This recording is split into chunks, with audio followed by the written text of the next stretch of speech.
Hello everyone, it's Jerry again. I want to talk to you about this subject. What is the proper tenant-landlord relationship?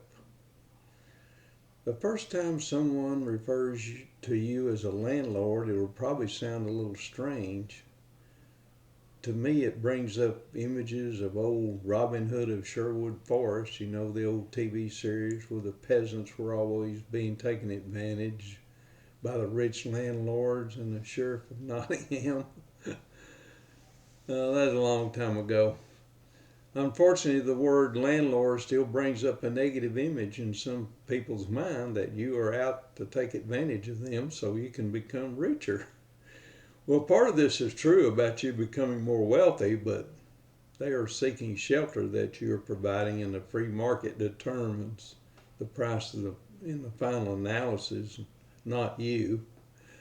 You're entitled to make a profit from rental income, and most tenants know this is a fact of life.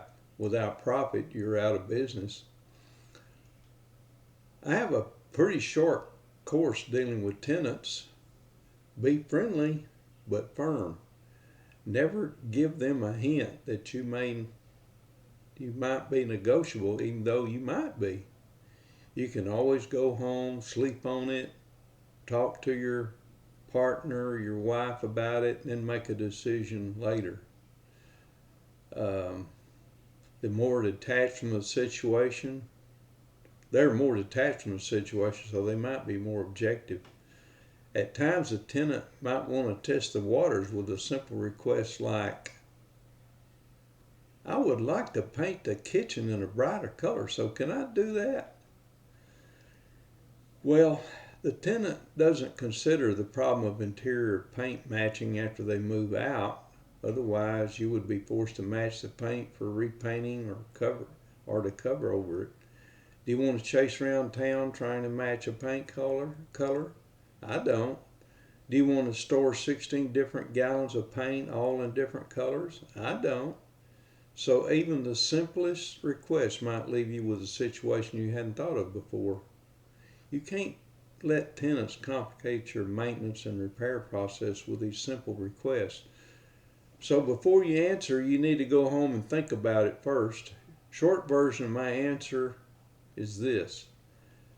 Gee, that would look so great, but the problem is I just can't allow tenants to paint any color but what's already on the interior. It's just a situation where the next tenant may not like it and we would have to repaint over it. Besides, I don't have a storage building to keep all these different paint colors people like. End of quote. With a statement like this, you hadn't told a lie, you were direct, truthful, and the answer made sense to the tenant. They may not like it, but you earned a few points in their respect department with your kindness, firmness, and truthfulness. There are tenants who will get you to do something like replace a light fixture. Then they want you to install ceiling fans. Then they want you to install mini blinds. It never ends. These are what I refer to as high maintenance tenants. When they get to items like ceiling fans and mini blinds and so forth, just indicate to them that those items are okay to install, but they will, number one, have to buy them themselves, and two, pay somebody to install it. Do not be suckered in providing a never-ending string of consumer goods for your tenants. Now, if you provided mini blinds with a property and they were acceptable then and now they're not, you have to ask yourself, why are they not acceptable now? Ceiling fans can malfunction and have to be replaced. Mini blinds should not have to be replaced unless the tenant wasn't careful using them. In short, you should not be friends with a tenant, but you can be friendly. You are the landlord and they are the tenants. There has to be a line drawn. It's a fact of the business world. You cannot make business decisions based on being friends with your tenant. It will cloud your judgment. When a judgment is clouded, you might make decisions you will regret. While we're on the subject, I need to talk about this area. Number one, friends can never be tenants. If a friend casually approaches you about renting out one of your homes, at the very least, since it probably caught you by surprise, ask your friend if we can discuss it the next day. This way, you hadn't said no and you hadn't committed either. Never commit on the spot. Why? First of all, I would not rent to a friend. I don't look at me. I don't have that many friends anyway. And I sure don't have many I could throw away. I could throw away one. When you rent your property to a friend, the very best thing that can happen is that you will remain friends. Well, don't count on this happening. What's more likely to happen is something small will come up, like the toilet or kitchen sink stopped up on a Friday evening while you were out of town on vacation.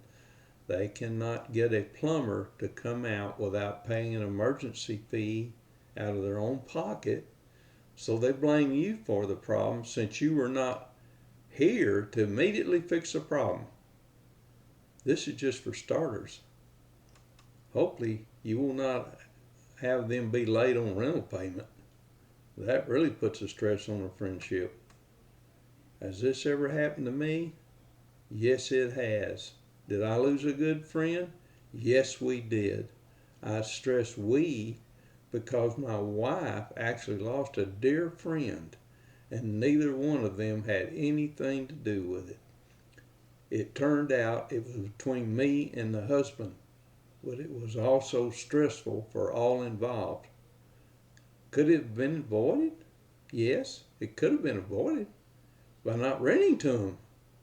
Do not rent to a friend unless you don't mind losing them, because that's a pretty good chance you might. Basically, do not rent to anyone you value as a friend. You'll sleep better at night.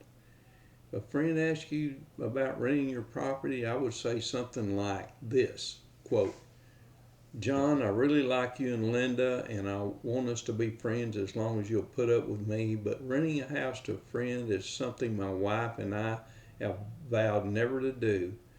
If you like, I can make some calls and try to help you find a place to rent, unquote. What about renting to family? Is there any way out? Yeah. Don't do it. Your life will be easier.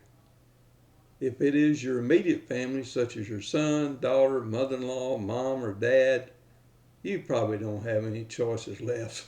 So go ahead. You will be expected to fix everything that goes wrong immediately. But you already knew that, did you?